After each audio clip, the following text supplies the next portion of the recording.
এই ভর সন্ধ্যের সময় এখন আবার কে আসলো? আসসালামু আলাইকুম চাচা। ওয়ালাইকুম সালাম। কি ব্যাপার ভাই, এই সন্ধ্যাবেলা তুমি এখানে কেন? আসলে চাচা, আপনি তো জানেন আমি মাদ্রাসায় পড়ি, তো এই শহরের একটা মসজিদে ইমামতির চাকরি নেওয়ার জন্য আমি আসছিলাম। তো গ্রাম থেকে শহরে আসতে আমার অনেক দেরি হয়ে গেছে, তো গ্রামে যাওয়ার গাড়িটা আজকে ছুটে গেছে কাকা। তো আজকের রাতটা আপনাদের বাসায় কি থাকা যাবে কাকা? তা তুমি আসবা, আগে বলবো না? এটা কল করলে তো ভালো হতো। ও চলে যখন আসো, আসো ভিতরে চলে আসো। জি কাকা, চলেন যাই। হ্যাঁ আসো। বাবা, শহরে এসে যে কাকারা অনেক সুন্দর বাড়ি ঘর করেছে, রুমে কি সুন্দর টাইলস করেছে, আবার এই ফার্নিচার গুলো তো অনেক সুন্দর লাগতেছে। যাক, আল্লাহ একটা ব্যবস্থা করে দিল, আজকের রাতটা কাকার বাসায় থাকতে পারবো। অনেকদিন পরে আসলাম, মনটা সত্যি একটু খুশি খুশি লাগতেছে। তো তোমার আব্বা আম্মা ভালো আছো তো? জি চাচা, আব্বা আম্মা সবাই ভালো আছে, কিন্তু আব্বা আপনার কথা প্রায়ই বলে আপনি যে ওই গ্রামের থেকে জমি জমা বিক্রি করে শহরে চলে আসলেন, তারপরে তো আর আপনি গ্রামেই যান না। আপনার কথা আমাদের অনেক মনে পড়ে চাচা। আপনি কেন গ্রামে যান না চাচা? তুমি তো তোমার বাপের মতো কথা বলা শুরু করছো। গ্রামে থাকলে কি কোনো উন্নতি করা যায়? দেখো তো, আমি টাউনে আসছি, এখানে কি সুন্দর বাড়ি ঘর দর করছি, আর ছেলে মেয়েগুলো ভালো স্কুল কলেজে ভর্তি করেছি। তোমার বাপরে বলছিলাম যে টাউনে চলে আসো, তা তোমার বাপ তো আসলো না, গ্রামেই থেকে গেল। বোকার মতো গ্রামে থেকে কোনো উন্নতি করতে পারলো না। গ্রামে থাকলে ছেলে মেয়ে মানুষ করা যায় না। দেখো তাই যে আমার ছেলে মেয়ে, আমি টাউনে আসছি, ছেলে মেয়েগুলো আমার লেখাপড়া শিখে মানুষের মতো মানুষ তৈরি হয়েছে। ওরা এখন ভালো ভালো কলেজ ইউনিভার্সিটিতে পড়াশোনা করতেছে। তোমার আব্বা তোমাদের গ্রামেই রেখে দেবে, মানুষ করতে পারলো না। আর মাদ্রাসায় পড়ায় কি ভবিষ্যৎ আছে নাকি? তোমাদের মাদ্রাসায় পড়ায় ভবিষ্যৎটা নষ্ট করে দিল। এখন যতই চাকরি বাকরির জন্য ঘোরো, চাকরি আর হচ্ছে না। কামলা খাটা ছাড়া আর কোনো উপায় নাই। বাবা ভাইজি কই তো এদিকে আয়। এই দেখ, এ আসছে আমাদের বাড়ি। হ্যাঁ আব্বা বলেন, কে এসে? আরে, আমার ছোট ভাইটা তো দেখতেছি অনেক বড় হয়ে গেছে। আরে এই খেড্ডা আবার কে? গা দিয়ে কেমন গন্ধ বেরোচ্ছে, আবার আমার খাটে উঠে বসেছে। বাবা এই দেখ, গ্রামের থেকে তোর স্বাস্থ্য ভাই আসছে, তোর মেজর চাচার ছেলে। আসসালামু আলাইকুম ভাইয়া, ভালো আছো? ওয়ালাইকুম আসসালাম, জি ভালো আছি। তা আব্বা ডাকছিলেন কি জন্য বলেন? এদিকে আয়, এখানে বয়। হ্যাঁ আব্বা বলেন। তোর শাশুতো ভাই শহরে চাকরির জন্য আসেন, কিন্তু গাড়ি মিস করছে তো সেজন্য যাইতে পার নাই। আজকে আমাদের বাসায় আসছে, থাকবে এখানে, বুঝতে পারছিস? হ্যাঁ, এই খেড্ডা আমাকে বাড়ি থাকতে না, এটা তো মানা যাচ্ছে না। তাহলে চাচা, আমি অনেক ক্লান্ত, তো একটু হাত মুখে পানি দিব। ওয়াশরুমটা কোন দিকে চাচা? ওই তো সামনে দেখো। ঠিক আছে চাচা, তাহলে আমি একটু ওয়াশরুমে যাচ্ছি। আচ্ছা ঠিক আছে, যাও। ভাইয়া বসো, আমি আসতেছি।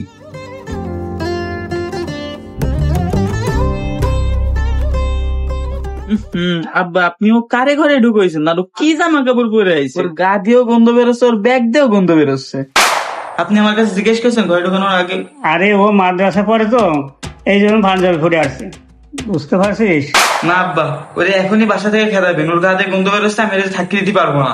আর ও আমার নিজের ভাই ছেলে, এত রাতে আসছে, ওই পাশের ঘর ফাঁকা আছে না, ওখানে থাকবে। ও এত রাতে যাবে কই? সকালে উঠেই চলে যাবে না। না আব্বা, আমি ওটা থাকতে দিতে পারবো না। কালকে আমার বন্ধু বান্ধব আসবে, ওরা যদি এসে দেখে এরকম একটা খ্যাত আমার আত্মীয় স্বজন, তাহলে কি আমার মান সম্মান থাকবে? হায় আল্লাহ, আমি কি করি এখন? আর এসব খ্যাট আপনি আমার খাতের উপরে উঠেছেন কেন? পুরো রুম গন্ধ গন্ধ হয়ে গেছে। আর ও গ্রামের থেকে আসছে না, ওর রাস্তায় থাকার অভ্যাস আছে। তো আমি এত কিছু জানি না। আপনি ওরে 500-1000 টাকা দিয়ে বাড়িতে বের করে দেন, ও যে কোনো এক জায়গায় থাকবেন। তাই আপনি ওরে 500-1000 টাকা দিয়ে বাড়িতে বিদায় করে দেন। এইবারে আমি কিন্তু ওরে কোনো মতে থাকতে দেবো না। গ্রামের খ্যাত কোথাকার শিক্ষিত যত সব গ্রাম থেকে আসলেই কি আমাদের বাসায় উঠতে হবে নাকি? আর এইসব লোকজন আমার দেখতে একটুও মন চায় না। আর এইসব গন্ধ ব্যাগ আমার খাটে ভরে রাখছেন কি জন্য? ফেলেন এখান থেকে। হায় আল্লাহ, ভাই শুনলে আবার কি মনে করবে না? গ্রামের খ্যাত আমাদের বাসায় ঢুকাইছে। বাবা তুই মাথায় ঠান্ডা কর, কি করা যায় আমি দেখতেছি। আমি ওরে বাসা থেকে বাইক করার ব্যবস্থা করতেছি। তুমি যা করার এখনই করো, ওরে এখনই বাসা থেকে বের করে দাও। আমি ওর আর এক মুহূর্তের জন্য দেখতে চাই না। বললাম তো বাবা, তুই টেনশন করিস না, আমি দেখতেছি। আর একটু আস্তে কথা বল, ও কি মনে করবে না শুনলে পারে, বল দেখি। আরে ওই খ্যাত যা মনে করে করুক গে, তাতে আমার কি? আব্দুল্লাহ তুমি বাড়াইছো, তুমি পাশের রুমে যা বসো, আমি আসতেছি। আচ্ছা চাচা, ঠিক আছে। আব্বা আপনি ওরে এখনই বাড়িতে তাড়ান। ঠিক আছে বাবা, দেখতেছি আমি। আল্লাহ, ছোট ভাই কি হইলো? আমি আইসি বলে ও এরকম মাইন্ড করতেছে কেন? আমার সামনে যে কত সুন্দর করে কথা বললো, হঠাৎ করে আবার ওর কি হইলো? কি বিপদে যে পড়লাম। আমার তো আর এই শহরে অন্য কোনো আত্মীয় নেই, তা না হলে তো তাদের বাসায় চলে যেতাম। যাই হোক, যা কয় কয়েক রাতটা একটু থাকি, সকালে উঠেই বাড়ি চলে যাবানে। কি ব্যাপার আব্দুল্লাহ, কি করতেছো তুমি? হ্যাঁ, ও চাচা আপনি? আমি তো একটু ঘুমাই গেছিলাম। ও, তা খিদে লাগে নাই?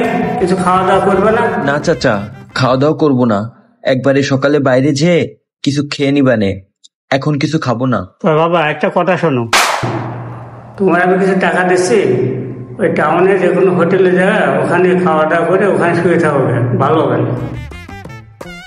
চাচা বলতেছিলাম কি, আজকের রাতটা একটু থাকি চাচা, আমি অনেক ক্লান্ত, আজকে সারাদিন দৌড়দৌড়ি করেছি তো, আমি আজকের রাতটা এখানে থাকি, কালকে সকালে উঠে চলে যাবানে।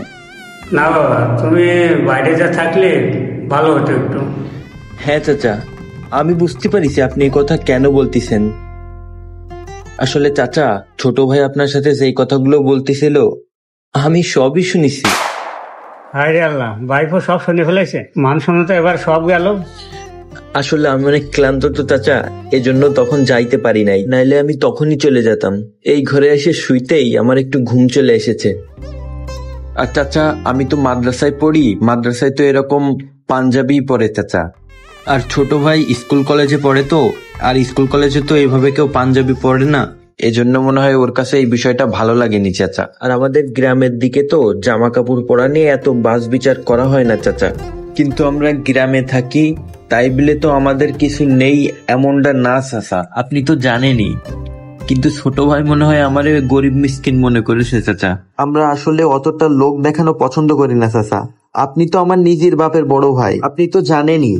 আপনাকে দাদা যেই সম্পত্তি ভাগ করে দিল, আমার বাবাকেও দাদা সেই একই পরিমাণ সম্পত্তি ভাগ করে দিয়েছে। আমাদের গ্রামে তো আমাদের কোনো কমতি নেই চাচা, এটা আপনি জানেনই। কিন্তু আমরা গ্রাম থেকে আইছি, ভালো পোশাক পরি নাই। ভালো পোশাক বলতে আমরা মাদ্রাসায় এমনই পোশাক পরি, আর আমাদের গ্রামে এটাকে ভালো বলা হয়। শহরে হয়তো ভাবনা চিন্তা একটু আলাদা, এই জন্যই ছোট ভাই একটু অমন করতেছে। তো যাই হোক চাচা, আমার জন্য যখন আপনার সমস্যা হচ্ছে, আমি চাই না আমার জন্য আপনি কষ্ট পান, আমি চলে যাচ্ছি চাচা। দেখো বাবা, ও ছোট মানুষ, ও তো বোঝে না অতটা, বুঝতে পারিস?